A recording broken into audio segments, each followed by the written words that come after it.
Let's dive right into the spinning hook kick.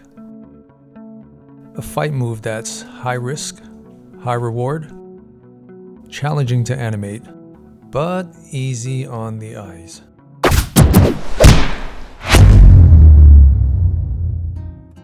Let's start it off.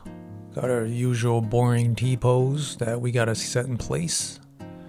Setting apart the feet here, and again, we're gonna try to give it a fight stance that's not very practical because this is a very, very exaggerated move, and I want to give it an exaggerated stance. So what we're gonna do is we're gonna set the shoulders and elbows in this position. I'm gonna set this pose to something very relaxed, because when you're in a fight, you gotta learn to relax. You can't make very tense type of postures. That's not good for the energy in a fight. That's not good energy for an animation, right? When we're making tense moves, you gotta contrast it with relaxed postures. Relaxed hips, light on the feet, but not too relaxed. You gotta keep your guard up. I was a little too relaxed at lunch earlier, and an AI pigeon stole my sandwich. So it's true then that the AI is taking over. So keep your guard up. And speaking of guard, watch what I'm going to be doing here. I'm going to be taking the hips and the feet over, maybe twisting it 360, because we're setting it up as the spinning hook kick. So I gotta set the body to prepare it for a spin. When it comes back around, we want to set the poses in places first and get the turning out of the way and set the footing properly. Okay, you see how I have the legs up and around in this awkward pose? It's just a setup. Never mind how strange it looks now. We just got to get the spinning set up so that we have no gimbal later on. And gimbal could occur whether you're an FK or IK. It doesn't matter. You just have to make sure that the motion's going in the proper directions and not twisting with any kind of strange gimbal locks. I used to think FKIK stands for Fat Cow Ice Cream until I realized it only applies to animating fat cows eating ice creams. Nothing to do with the inverse kinematics of this foot here. You see how I'm trying to position this with the spine curl right here? Because this is in mid-motion of how it's spinning into the hook kick. The shoulders have to be in balance with the kicking leg, how it comes around here.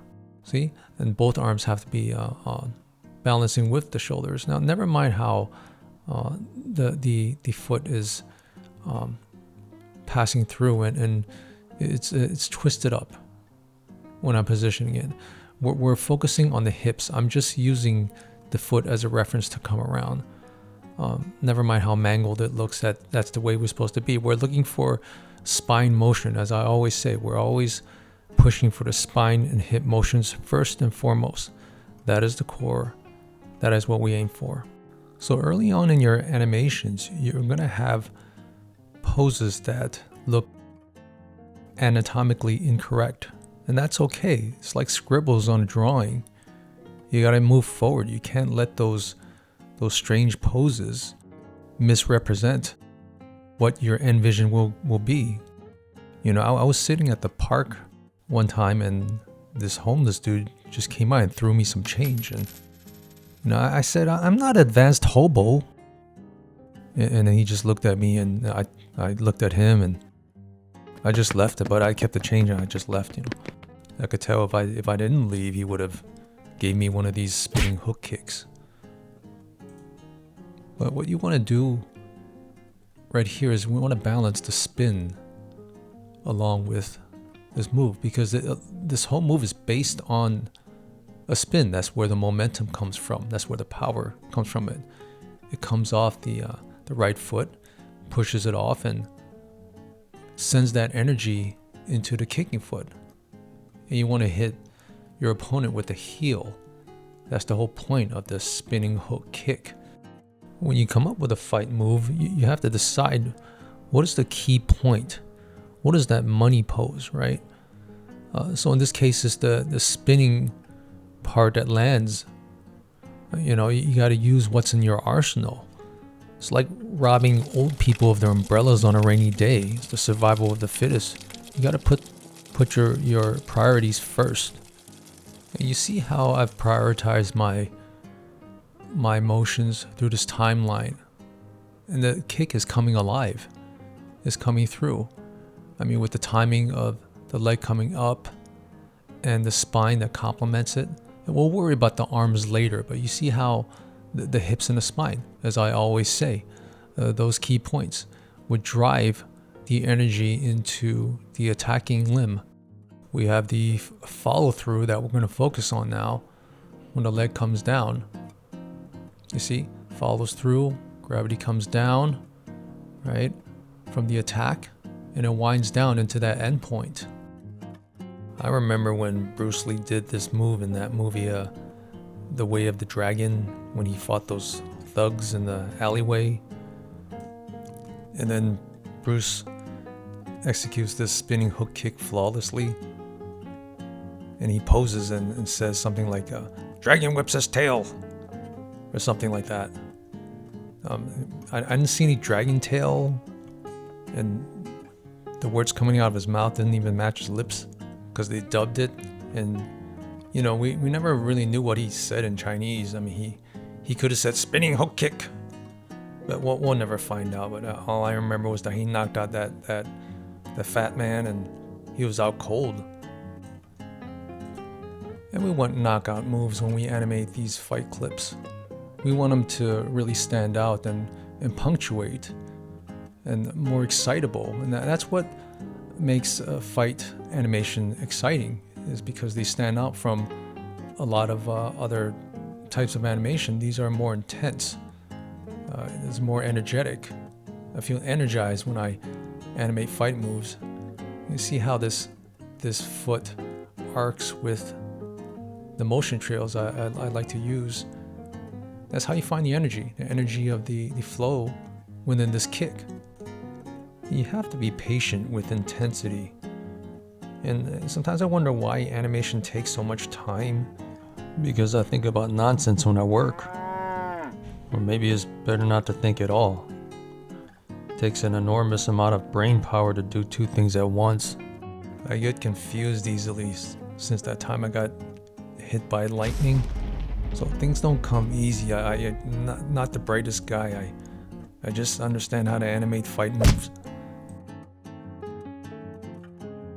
So let's get back to what I wanted to leave for the later part of the animation, the shoulders and the arms. Because now that we have the hips balanced with the spinning kick, we gotta have the arms and shoulders follow accordingly. It's like the residual energy that comes from the attack, and the arms follow. You see how I'm posing out the hands here that kind of complements the swing of the hook kick. It comes right through.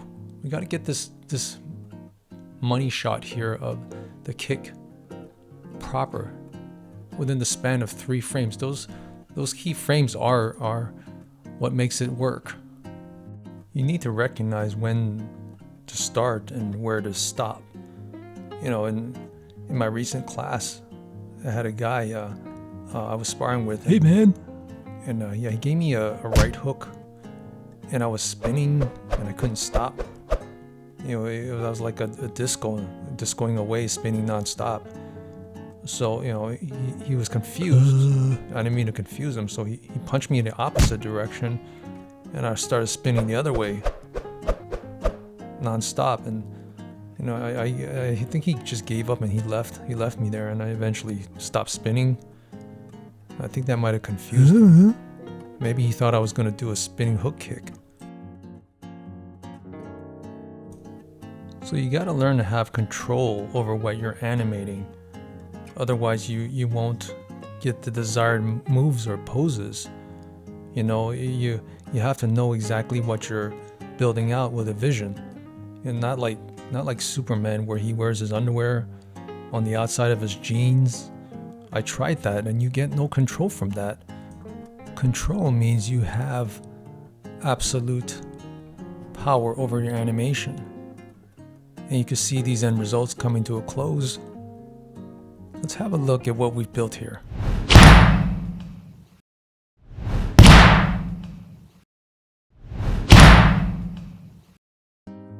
And that is it for the spinning hook kick. Is this a move that you would see more often in a movie, or more often you see in a real competitive fight? Tell me what kind of moves you want to see me animate next. Leave it in the comments. That's it for this one, and I will see you in the next round.